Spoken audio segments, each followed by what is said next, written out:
Breaking tonight, a pair of houses caught fire in the Avondale area. WIAT 42 News reporter Natalie Tejeda joins us live from that scene at a time when the risk of fires is high.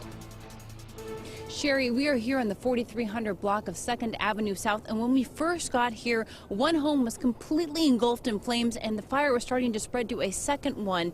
The good news is that fire crews were able to get the fire knocked down rather quickly and no one was home at the time of the fire.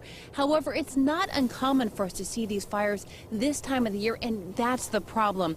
84 people have been killed statewide because of house fires, and I'm told that at least 14 of them have happened right here in our viewing area. Investigators tell me the first fire of the year killed 2 people, and it was because a space heater was plugged into a power strip.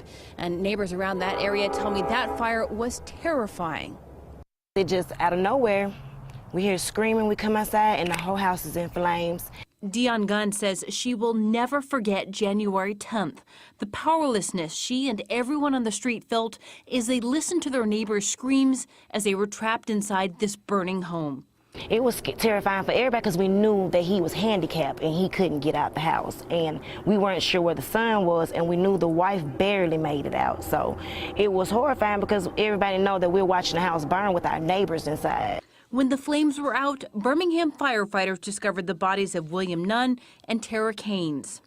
In the next 4 months, 7 more people in the city of Birmingham would die in fires, such as 74-year-old Milton Bray Jr. He was killed in his Delta Street home in a space heater fire. Or a 32-year-old homeless man. Investigators say he died in a fire that was started for heat at the old Adams Inn. Chief Cordell Marta says these deaths are unfortunate. Anytime you have anyone injured, let alone someone dead, it's quite disheartening because we look at most of these injuries and fatalities, they could have been avoided. Just outside the city in our viewing area, at least 5 other people died in house fires this year. On January 8th, an 11-year-old girl was trapped inside a burning mobile home in Leeds.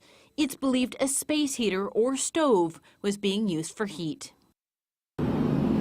Our death toll statewide last year was 81 people, and the fire marshal tells me with the death of an elderly man yesterday, we may soon be up to 85 people this year.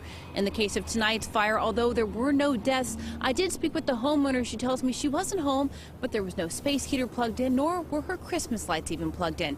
So in the case of this fire, it is still under investigation. Reporting live in Birmingham, Natalie Tejeda, WIAT 42 News, coverage you can count on.